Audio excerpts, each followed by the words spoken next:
2026 সালের ফেব্রুয়ারি মাসের মাসিক রাশিফল নিয়ে বিস্তারিত আলোচনা করব।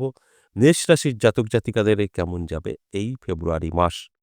আমি মাসিক রাশিফল, সাপ্তাহিক রাশিফল এবং বার্ষিকী রাশিফল সবটাই কিন্তু আলোচনা করি গ্রহের গোচরের উপরে নির্ভর করে। তাই আগে দেখব এই ফেব্রুয়ারি মাসে গ্রহের অবস্থান কি আছে, তার উপরে নির্ভর করেই আমি কিন্তু আলোচনা করব, আপনাদের বোঝানোর চেষ্টা করব যে ফেব্রুয়ারি মাস মেষ রাশির জাতক জাতিকাদের কতটা ভালো কাটবে, কতটা সাবধানে থাকতে হবে, সবটাই কিন্তু বলবো। স্টুডেন্ট থেকে আরম্ভ করে অবিবাহিত, বেকার এবং চাকরিজীবীদের কি হতে চলেছে সবটাই আমি বোঝানোর চেষ্টা করব।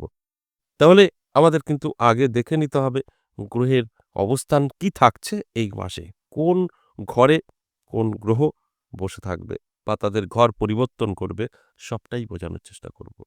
প্রথমেই দেখব 3 ফেব্রুয়ারি। এই 3 ফেব্রুয়ারি বুধ যাবে মকর রাশিতে, আর শুক্র সে কিন্তু 6 ফেব্রুয়ারি কুম্ভ রাশিতে প্রবেশ করবে। বৃহস্পতি বক্রী হয়ে থাকবে মিথুন রাশিতে, কেতু থাকবে সিংহ রাশিতে, আর রবি থাকবে মকর রাশিতে 13 ফেব্রুয়ারি পর্যন্ত। পরে যাবে কুম্ভ রাশিতে। আর মঙ্গল কিন্তু 22 ফেব্রুয়ারি পর্যন্ত থাকবে মকর রাশিতে। আবার 23 ফেব্রুয়ারি সে কিন্তু কুম্ভ রাশিতে প্রবেশ করবে। তার ফলে কি কি ঘটতে পারে এই মেষ রাশির জাতক জাতিকাদের, সেই বিষয়গুলো নিয়েই আজকের আলোচনা। তাই শেষ পর্যন্ত সঙ্গে থাকার অনুরোধ রইল। অনেক কিছু বুঝতে পারবেন, অনেক কিছু জানতে পারবেন এবং সেই বোঝা জানাকে অবশ্যই আপনি আপনার জীবনে অ্যাপ্লাই করলে আপনার সাকসেস 100%। অনেকের ধারণা এটাই, আমি আপনাকে ভালো নিয়ে বলি বা খারাপ নিয়ে বলি, সেগুলোকে দেখি কি হয় শুধু কানে শুনে বসে থাকেন। সেক্ষেত্রে কিন্তু পজিটিভটা আপনার সঙ্গে ঘটবে না, যদি আপনি আপনার জীবনে কোনো কিছু পজিটিভ হওয়ার মতো অ্যাপ্লাই না করেন। তাই আমি প্রত্যেকটা দিন একটা কথাই বলি যে ভালো করে আগে বুঝতে হবে, ভালো করে জানতে হবে। তারপর আপনি কিন্তু এইগুলো আপনার জীবনে অ্যাপ্লাই করবেন। তারপরে গিয়ে সফলতা এত সহজ নয়। তাই আমার অ্যালার্ট করাটা যদি আপনারা কাজে লাগাতে পারেন তাহলে সাকসেস 100%।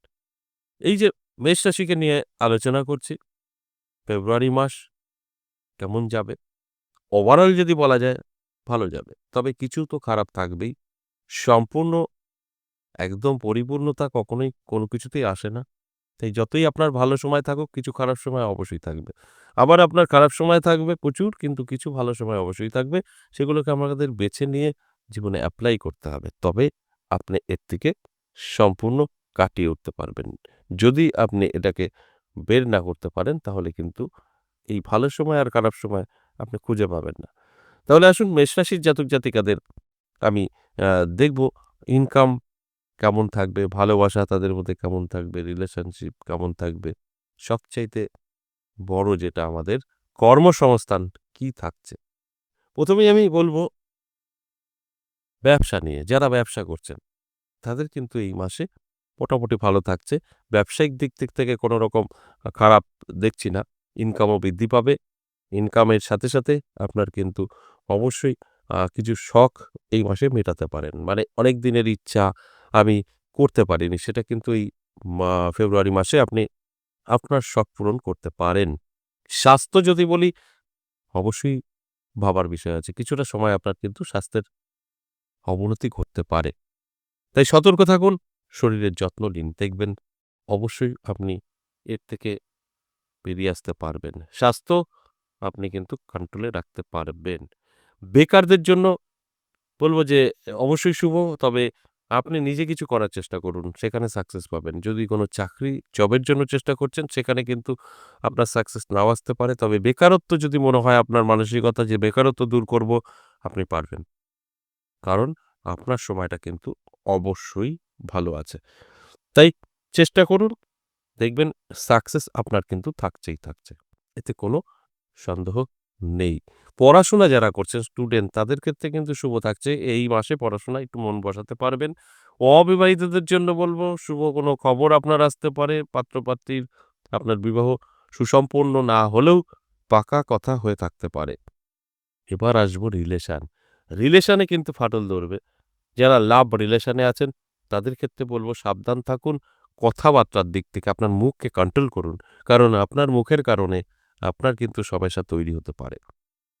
কারণ এই মাস বা লাভ রিলেশনের জন্য খুব একটা কিন্তু ভালো নয়।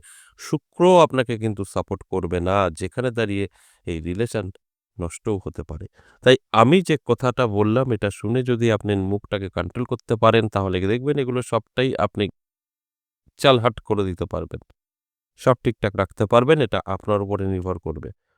যদি সঠিকভাবে এই আলোচনা শুনে নিজেকে মনে করেন যে, "না, আমি এটা করতে দেব না।" ঠিক আছে, তর্ক-বিতর্ক করব না। আপনি ভালোই থাকবেন। তা না হলে এই ঘটনাগুলোই ঘটবে এবং দাম্পত্য পারিবারিক সুখ-শান্তি যদি বলি, যথেষ্ট ভালো থাকবে। যদি আপনি নতুন বিবাহিত জীবন আপনার, সেক্ষেত্রে সমস্যা থাকবে। এটা আটকানো যাবে না। যদি আপনি মোটামুটি ৫ থেকে ৬ বছর, ৭ বছর, ৮ বছর, ১০ বছর আগে বিয়ে করেছেন, সেক্ষেত্রে ভীষণ সুখী পরিবার। আপনাদের কোনরকম অশান্তি, ঝুট-ঝামেলা হওয়ার সম্ভাবনাই কিন্তু থাকছে না। সেদিক থেকে আপনারা অনেকটাই ভালো থাকতে পারবেন। অর্থাৎ এক কথায় যদি বলা যায়, দাম্পত্য পারিবারিক সুখ-শান্তি যথেষ্ট ভালো থাকছে। এই একটা ধারণা দেওয়া হলো মেষ রাশির জাতক-জাতিকাদের, এটা ওভারঅল একটা হিসাব সর্বজনীন। এখানে দাঁড়িয়ে মেষ রাশির জাতক-জাতিকাদের প্রত্যেকের সাথে মিলবে এরকমটা নয়। অবশ্যই 50% জাতক-জাতিকাদের মিলবে, 50% নাও মিলতে পারে। এটা অনেকটা আপনার উপরেও নির্ভর করবে। আশা করি বুঝতে পেরেছেন। আজ এ পর্যন্তই। আবার আসবো নেক্সট ভিডিও নিয়ে। ততক্ষণ ভালো থাকুন।